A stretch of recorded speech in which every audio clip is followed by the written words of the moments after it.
Hello students, आपका स्वागत है Adda 24/7 class 11-12 JEE NEET YouTube channel पर। मैं गजेंद्र शर्मा आपका स्वागत करता हूं।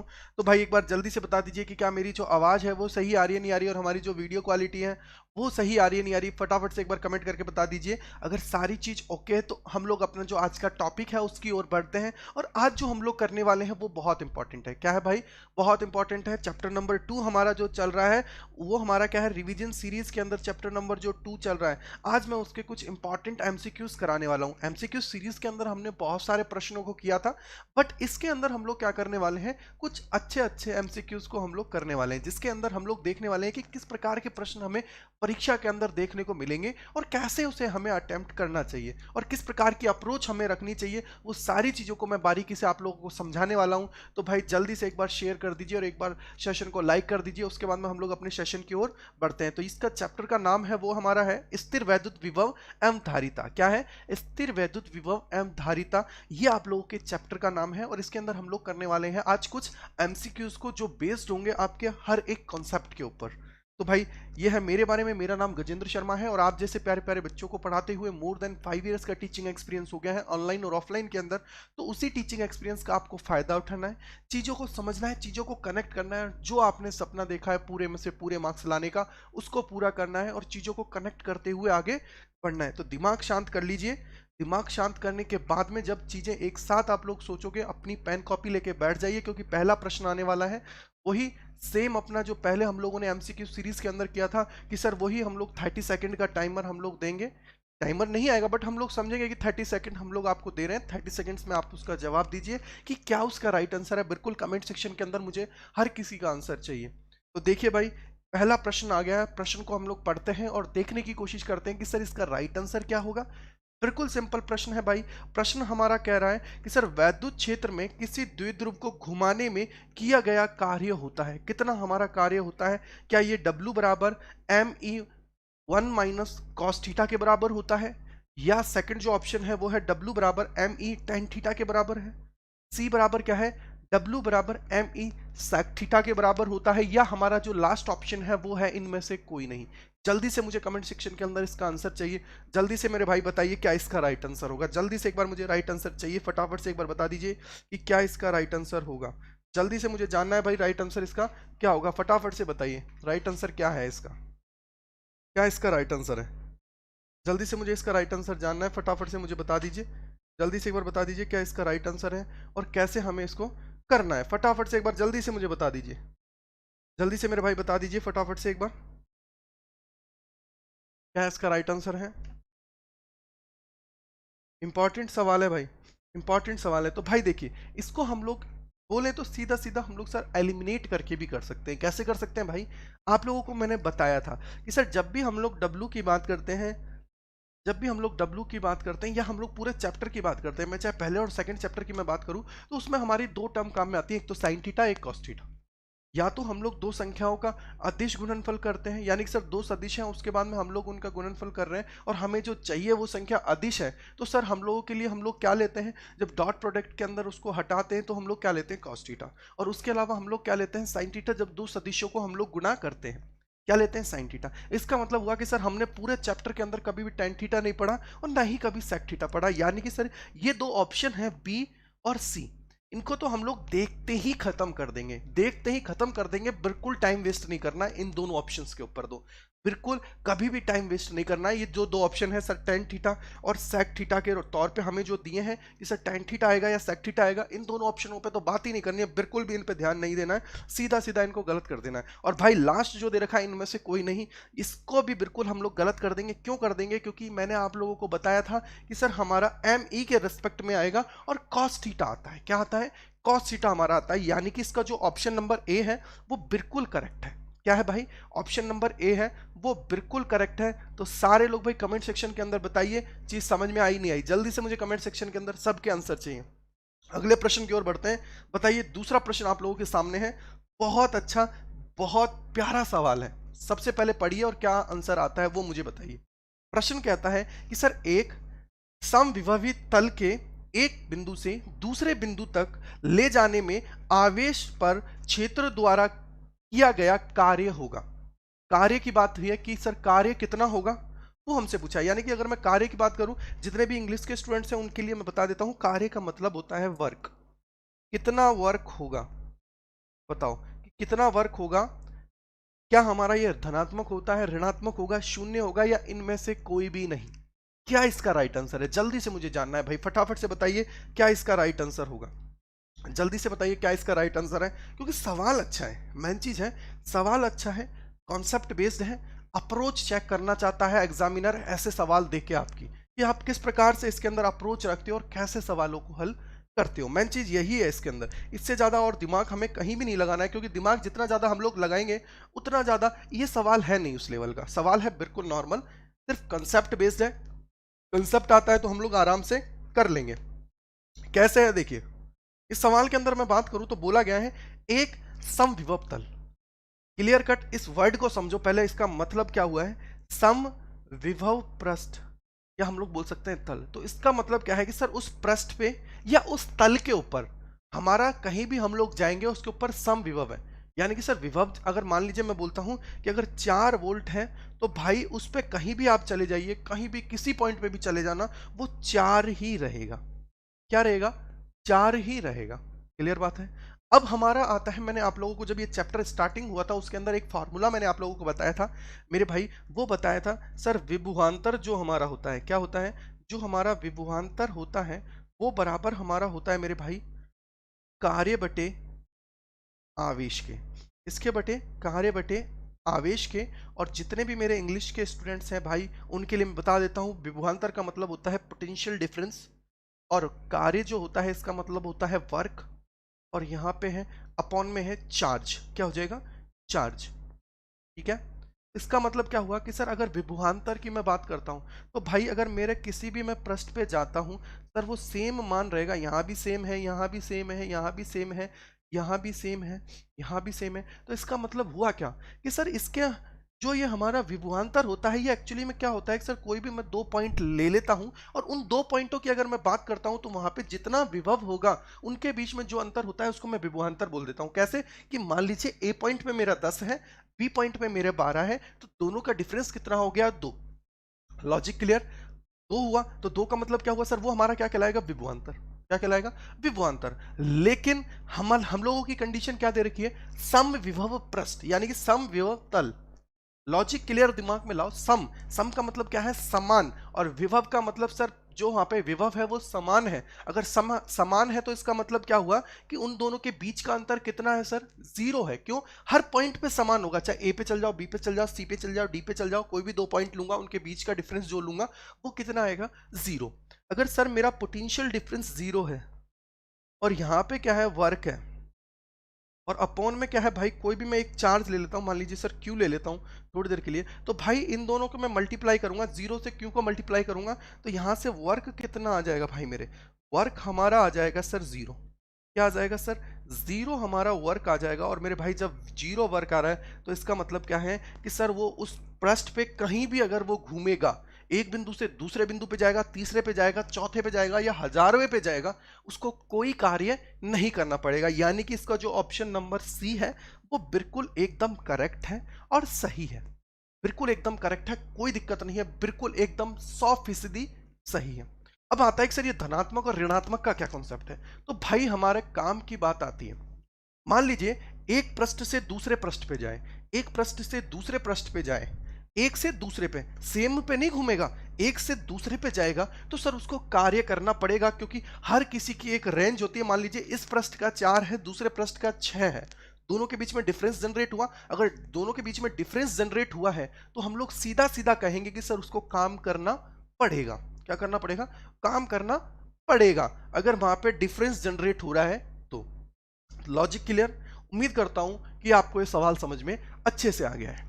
अगले सवाल की ओर बढ़ते हैं। बताओ कि सर किसी संधारित्र की धारिता का मात्रक क्या होता है? क्या वोल्ट होता है, न्यूटन होता है, एम्पियर होता है, या फराडे होता है? क्या इसका सही आंसर है? जल्दी से मुझे कमेंट सेक्शन के अंदर बिल्कुल दीजिए भाई। देखिए क्लास रिकॉर्डेड है, बट ये नहीं देखना है कि सर रिकॉर्डेड है, बिल्कुल कमेंट सेक्शन के अंदर एक एक का कमेंट आना चाहिए मेरे पास, तभी मजा आएगा यार। देखो सीरियसली चीजों को हम लोग समझेंगे ना तभी जाके चीजें कनेक्ट होंगी, ऐसे अगर हम लोग सिर्फ मजे में लेंगे कि सर नहीं रिकॉर्डेड सेशन है बाद में देख लेंगे, ऐसा नहीं करना है। सेम टाइम पे सेम जगह इस चीज को अप्लाई करना है, ठीक है। तो पढ़िए क्या दे रखा है। दे रखा है कि सर किसी संधारित्र की धारिता का मात्रक होता है, क्या होता है। बेशक मान लीजिए हमें नहीं पता, लेकिन एक चीज हमें पता है कि सर हम लोग ऑप्शनल एलिमिनेट करके पहुंच सकते हैं। कैसे, देखिए ऑप्शन क्या लिख रखा है, सर वोल्ट। भाई वोल्ट हमारा किसका मात्रक होता है, सर वी का मात्रक होता है। आगे बोल रहा है न्यूटन, न्यूटन हमारा किसका होता है मेरे भाई, फोर्स। जनरली मैं बात कर रहा हूं फोर्स का। एम्पियर, एम्पियर मेरा किसका होता है भाई, मेरे करंट का, यानी कि सर आई का। ठीक है मेरे भाई। तो बचा क्या सर, सीधा सीधा लॉजिक है, सी बचा हुआ है। ऑप्शन नंबर सी इसका बिल्कुल करेक्ट है सर। फैराडे क्या है, फैराड जो हमारा है वो इसका मात्रक है, इसका यूनिट है। तो इसका मतलब क्या हुआ सर, संधारित्र की धारिता कितनी हो, उसका जो मात्रक होता है वो कितना होता है, फैराडे हमारा होता है। क्या होता है, फैराडे हमारा होता है। Clear answer. अगले सवाल की ओर चलते हैं और बताइए सर, 3 संधारित्र हैं जिनमें से प्रत्येक की धारिता सी है, समांतर क्रम में जुड़े हुए हैं, तो इनकी समतुल्य धारिता क्या होगी। जल्दी से बताइए, 3/c होगा, 3c होगा, 1/2c होगा, या c/3 हमारा होगा। क्या इसका राइट आंसर है, जल्दी से बताइए कमेंट सेक्शन के अंदर कि मेरे भाई इसका राइट आंसर क्या होगा। क्या है इसका राइट आंसर, जल्दी से बताइए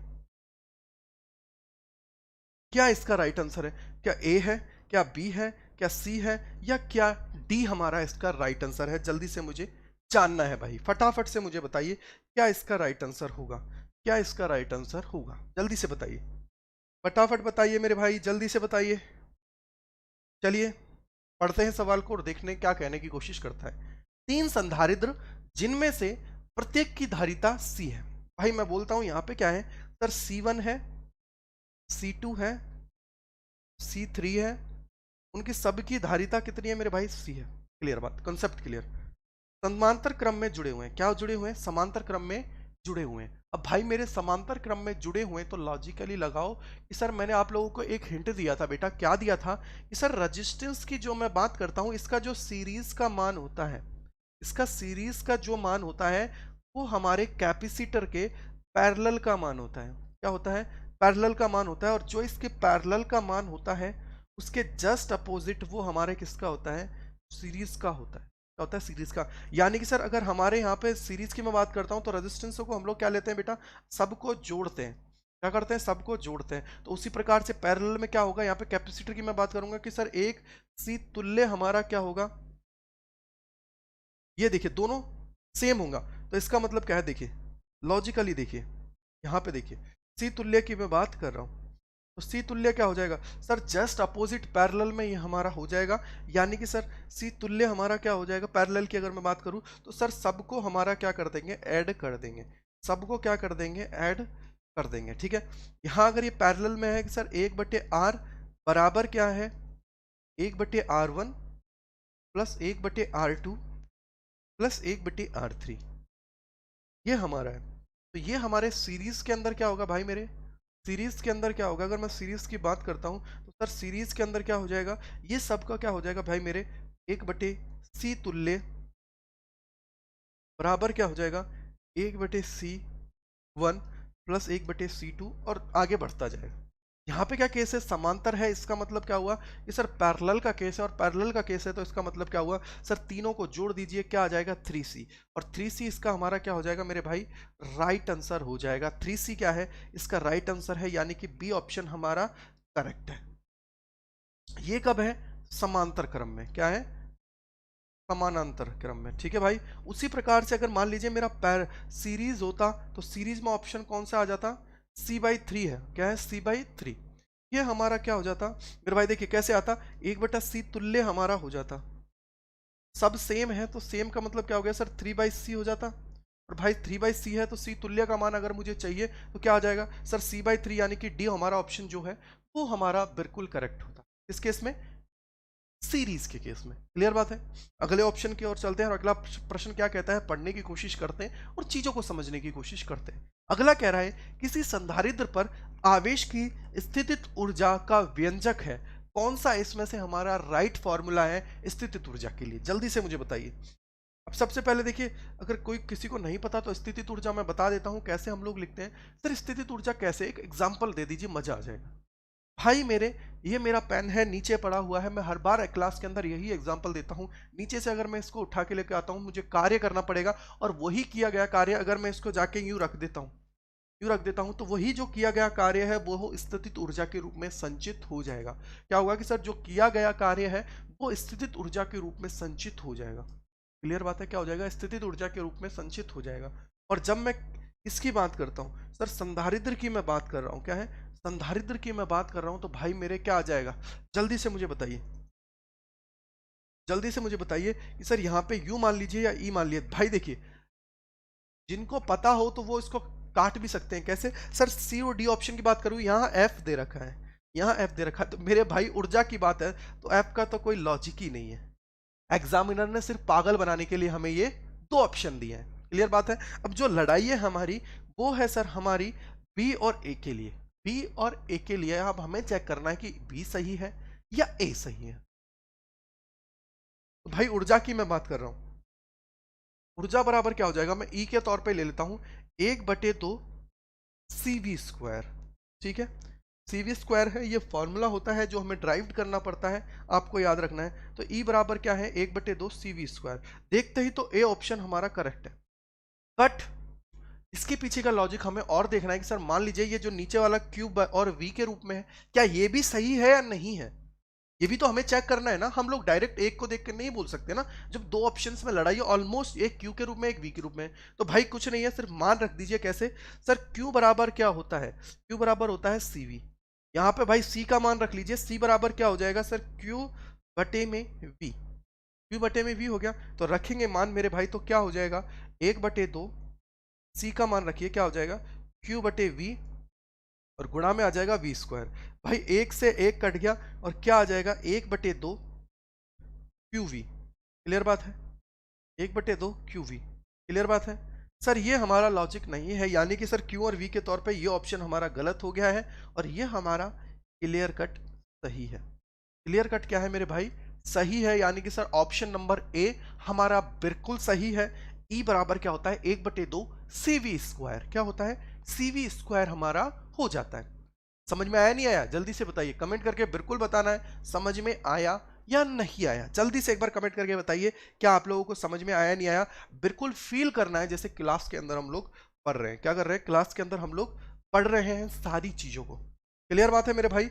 अब देखिए अगला प्रश्न, अगले प्रश्न की ओर बढ़ते हैं। अभी तो 5 प्रश्न हुए हैं। अगला प्रश्न आ गया है कि सर जब हम लोग समांतर पट्टिका वायु संधारित्र की पट्टिकाओं के बीच की दूरी बढ़ा देते हैं तो उनकी धारिता कितनी हो, क्या धारिता बढ़ती है या घटती है, जल्दी से सोचिए। जब समांतर पट्टिका वायु संधारित्र की पट्टियों के बीच की दूरी बढ़ क्या है, बढ़ाई जाती है, इसको भाई बढ़ती जाती है, ठीक है, बढ़ती जाती भी सही है, तब इसकी धारिता क्या होगी, जल्दी से सोचिए। क्या बढ़ जाती है, घट जाती है, इनमें से क्या है, शून्य हो जाती है, या फिर हम लोग बोल सकते हैं कोई भी परिवर्तन नहीं होता है। जल्दी से बताइए। धारिता का पहले तो आपको क्या करना है, फॉर्मूला याद रखना है। धारिता का फॉर्मूला क्या होता है विद रिस्पेक्ट टू, हम लोग बात करें तो ए और डी के, पहले ये काम करना है। जल्दी से बताइए क्या इसका राइट आंसर होगा, क्या इसका राइट आंसर है मेरे भाई, जल्दी से मुझे जानना है और बताइए इसका राइट आंसर क्या होगा। ए होगा, बी होगा, सी होगा या डी होगा, जल्दी से बताइए मेरे भाई, फटाफट से बताइए क्या इसका राइट आंसर है। जल्दी से मुझे जानना है क्या इसका राइट आंसर है, ए बी सी डी में से क्या इसका राइट आंसर है, फटाफट बताइए जल्दी से। देखिए मेरे भाई, इसका सूत्र से डायरेक्ट दिमाग में आ जाएगा आप लोगों के। भाई सी बराबर क्या होता है, सी बराबर होता है सर एप्सिलॉन नॉट ए बटे डी। ये हमारा क्या होता है, फॉर्मूला होता है। सी हमारी क्या होती है सर, धारिता होती है। क्या हो रही है, धारिता हमारी होती है। एप्सिलॉन नॉट क्या होता है भाई, जल्दी से मुझे बताइए सर, विद्युतशीलता निर्वात में। और ये हमारा ए जो होता है ये हमारा क्या होता है, एरिया, यानी कि सर क्षेत्रफल। और डी हमारा क्या होता है, दोनों के बीच की दूरी, या हम लोग बोल सकते हैं डिस्टेंस। ठीक है मेरे भाई, डिस्टेंस। अब भाई जल्दी से मुझे बताइए ये क्या है, डिस्टेंस यानी कि दूरी। तो मेरे भाई यहाँ पे लॉजिकली सोचो कि सर सी बराबर एप्सिलॉन नॉट ए बटे डी है, क्या है, सी बराबर एप्सिलॉन नॉट ए बटे डी। क्लियर बात है। अब यहाँ से देखिए बोल रहा है वो हमें कि सर जब समांतर पट्टिका वायु संधारित्र की प्लेटों के बीच की दूरी को बढ़ा देते हैं, अगर मैं भाई बढ़ा रहा हूँ, यानी कि सर जब डी का मान है जो अभी हमारा कांस्टेंट है, इसको मैं क्या कर रहा हूँ मेरे भाई, बढ़ा रहा हूँ, इसको मैंने क्या किया है, बढ़ा दिया है, ठीक है। तो धारिता क्या होगी भाई, एक चीज बताइए, अगर ये इसके क्या है, इन्वर्सली प्रोपोर्शनल है, व्युत्क्रमानुपाती है, तो भाई हमें इतना तो पता है कि सर अगर कोई भी एक दूसरे के व्युत्क्रमानुपाती होता है तो उसमें क्या होता है, अगर एक मेरा बढ़ रहा है तो दूसरा ऑब्वियसली बात है कम होगा ही होगा, अगर दूसरा बढ़ रहा है तो पहला वाला कम होगा ही होगा। क्लियर बात है नहीं? इसका मतलब क्या होगा कि सर जब जब डिस्टेंस का मान बढ़ेगा वैसे वैसे कैपेसिटेंस का मान कम होगा, यानी कि धारिता का मान कम होगा, और जैसे जैसे हमारे डी का मान कम होता जाएगा वैसे वैसे सी का मान इंक्रीज होता जाएगा। ऑप्शन देखते हैं क्या बोलता है सर, बीच की दूरी को बढ़ा देते हैं, तो बढ़ाने का मतलब क्या हुआ, डी बढ़ रहा है, तो इसका मतलब क्या हुआ कि सर हमारी धारिता है वो क्या होगी, घटेगी। क्या होगी, धारिता का जो मान है वो घटेगा, यानी कि बी ऑप्शन हमारा बिल्कुल करेक्ट है। क्या है, बी ऑप्शन हमारा बिल्कुल करेक्ट है, 100% सही है। क्या है भाई, 100% सही है। बिल्कुल समझ में आया नहीं आया, जल्दी से बताइए। आ गया ना मेरे भाई समझ में, तो बहुत अच्छी बात है। तो कर दो इसी बात पे अगला प्रश्न। क्या कहता है, यदि एक शीशे की छड़ अर्थात उच्च पैरावैद्युतांक नियतांक की एक माध्यम को हवा संधारित्र के बीच में रख दी जाए तो इसकी धारिता क्या रहेगी, बढ़ेगी, घटेगी, स्थिर रहेगी या शून्य होगी? जल्दी से मुझे बताइए क्या होगा, बढ़ेगी, घटेगी, स्थिर रहेगी या शून्य होगी? क्या इसका राइट आंसर है, जल्दी से मुझे जानना है भाई, क्या इसका राइट आंसर होगा? जल्दी से मुझे बताइए क्या इसका राइट आंसर होगा, क्या इसका राइट आंसर है? क्या बढ़ेगी, घटेगी, स्थिर रहेगी या शून्य होगी? जल्दी बताइए। क्या कर रहे हैं, एक शीशे की छड़ को रख रहे हैं भाई। अब देखो यहाँ पे आप लोगों को लॉजिक लगाना है, पैरावैद्युतांक। सर हम लोग पैरावैद्युतांक को क्यों डालते हैं दो प्लेटों के बीच, क्यों डालते हैं सर? देखिए दो कारण है, या तो मुझे एक अलग से अगर मैं एक्स्ट्रा पैसा लगा रहा हूँ उस चीज के लिए, मान लीजिए मेरा अगर कोई भी मेरे पास बैटरी है वो काम कर रही है, लेकिन मुझे चाहिए कि सर मैं कुछ और एक्स्ट्रा इन्वेस्ट कर दूं तो उसकी वजह से मुझे बेनिफिट होगा, तभी तो मैं इन्वेस्ट करूंगा ना भाई। देखिए अगर 100 रुपए की 10 टॉफियां आ रही हैं, या हम लोग बोल सकते हैं 10 रुपए की 100 टॉफियां आ रही हैं, मैं कब तक पैसा इन्वेस्ट करूंगा? मैं पैसा तब तक इन्वेस्ट करूंगा, मान लीजिए अगर मेरे को बोलते थे 7 रुपए की 100 टॉफियां हैं, तो मैं क्या करूंगा सर, और पैसा इन्वेस्ट कर दूंगा। उसी प्रकार से क्या है कि सर मुझे किसी ने बोला कि अभी जो तुम्हारी इसकी धारिता है वो इतनी है, बट इसके अंदर तुम एक्स्ट्रा इन्वेस्ट कर दोगे तो धारिता का मान बढ़ जाएगा, धारिता का मान क्या होगा, बढ़ जाएगा।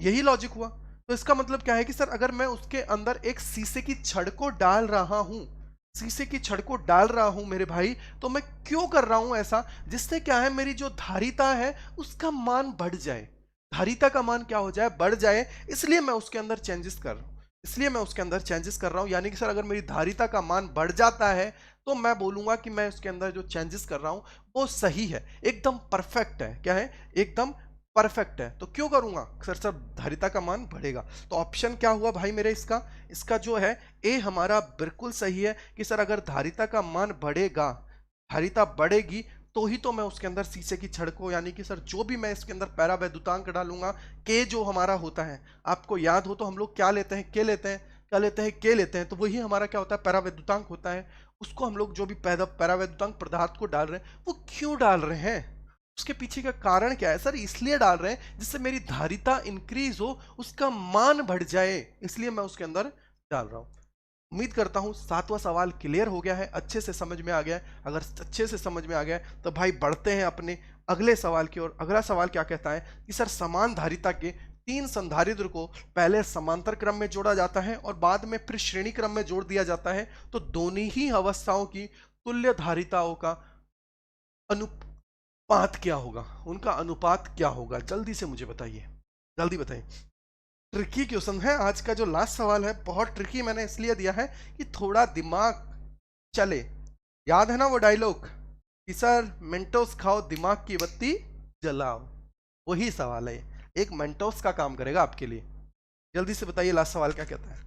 समान धारिता के 3 संधारित्र को पहले समांतर क्रम में जोड़ा जाता है और फिर श्रेणी क्रम में जोड़ा जाता है, तो दोनों अवस्थाओं की तुल्य धारिताओं का अनुपात क्या है, ये हमसे पूछा गया है। तो जल्दी से मेरे भाई बताओ क्या होगा। देखो एक उदाहरण मैं ले लेता हूं, मान लीजिए मैं बोलता हूं कि मेरे पास संधारित्र हैं, ठीक है, उनकी जो धारिताएं हैं C1 C2, मैं बोलता हूं कि C1 और जो C2 है वो बराबर है n के, ठीक है। लॉजिकली थोड़ा सा सोच लेना, n के बराबर है, ठीक है, क्या है, n के बराबर है। तो मेरे भाई क्या होगा, अगर मैं श्रेणी की बात करता हूं, क्या है, श्रेणी की अगर मैं बात करता हूं, क्या है श्रेणी, तो श्रेणी में क्या हो जाएगा सर, 1/c जो तुल्य होगा इसके बराबर हो जाएगा भाई मेरे, क्या हो जाएगा जल्दी से मुझे बताओ। सी तुल्य ये किसके लिए है, एस में डाल देता हूं श्रेणी के लिए, 1/n, 1/n, क्लियर बात है। यानी कि सर अगर इनको देखूं तो 1/n और 1/n जुड़ के क्या हो जाएगा, 2/n, क्लियर बात है मेरे भाई, क्लियर है। अगर क्लियर है तो अब देखो चीजें, अब मेरे भाई चीजें देखो। अब मैं बोलता हूं कि सर समांतर क्रम में अब मैं उनको जोड़ देता हूं, क्या करता हूं, समांतर क्रम में मैं उनको जोड़ देता हूं, क्या कर रहा हूं, समांतर क्रम में मैं उनको जोड़ रहा हूं। तो सी तुल्य क्या हो जाएगा, पैरेलल की बात है, पैरेलल की बात है, कितना हो जाएगा मेरे भाई, ये हो जाएगा सर n+n, यानी कि 2n, कितना हो जाएगा 2n, क्लियर बात है, कितना हो जाएगा 2n हो गया भाई। अगर 2n हो गया है तो अगर मैं इनका अनुपात लेता हूं थोड़ी देर के लिए, मान लीजिए मेरे से सीधा सीधा बोला है दोनों अवस्थाओं की तुल्य धारिताओं का अनुपात लीजिए भाई, अनुपात लूंगा तो यानी कि सर 2n, 2/n और बटे में क्या आ जाएगा 2n, ये मेरा अनुपात बन गया।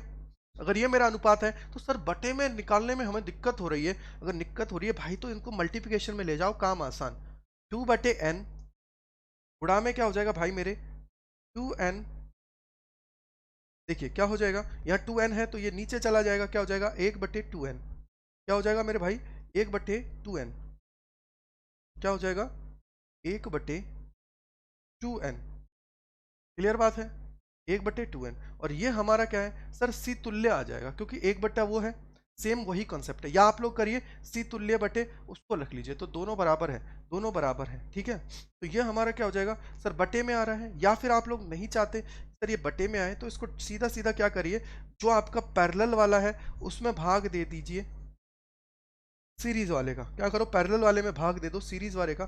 कैसे कि सर यहाँ से अगर मैं बात करता हूँ तो 2n बटे में क्या आ जाएगा 2/n, क्लियर बात है। इसी को मैं क्या लिख सकता हूं सर, 2n गुणा में क्या हो जाएगा n/2, भाई 2 से 2 कट जाएगा और क्या आ जाएगा सर n², क्या आ जाएगा n²।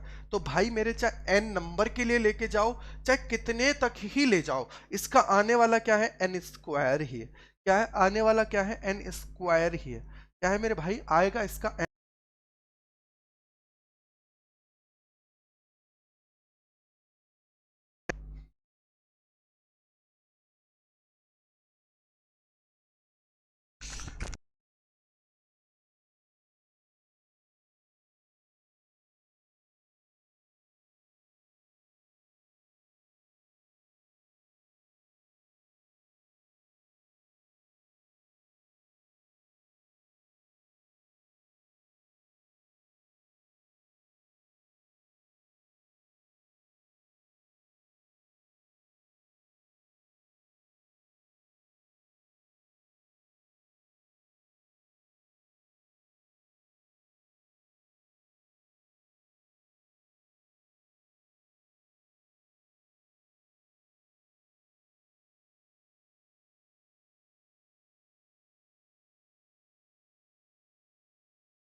कभी भी चाहे मेरा 1 आए, 2 आए, 3 आए, 4 आए, 50 आए, 100 आए या n तक आए, हमें कोई दिक्कत नहीं है। हम लोग आराम से चीज़ों को कर पाएंगे और चीज़ों को कनेक्ट कर पाएंगे। और इसका उत्तर क्या आ जाएगा?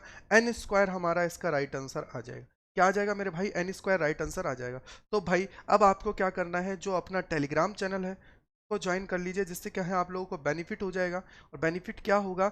जिससे क्या है आप लोग आसानी से जितने भी हमारे क्लास नोट्स हैं, जो मैं ऑलरेडी सारी चीज़ें पढ़ा चुका हूँ, सारी चीज़ें जो पढ़ा चुका हूँ उनको आप लोग ज्वाइन कर लोगे। आप लोग सारे चीज़ों को आप लोग आसानी से डाउनलोड कर पाओगे और चीज़ों को समझ पाओगे, चीज़ों को कनेक्ट कर पाओगे। और आपके पास सारे जो क्लास नोट्स हैं आसानी से रहेंगे। ऑलमोस्ट 10 चैप्टर्स में पढ़ा चुका हूँ, तो 10 चैप्टर्स के लिए आपको क्या है, आसानी से सारे को इकट्ठा कीजिए, अपने पास रखिए, उनके नोट्स बनाइए और चीज़ों को समझिए, चीज़ों को कनेक्ट करिए, जिससे क्या है आप लोगों को बेनिफिट मिल पाए। क्या हो?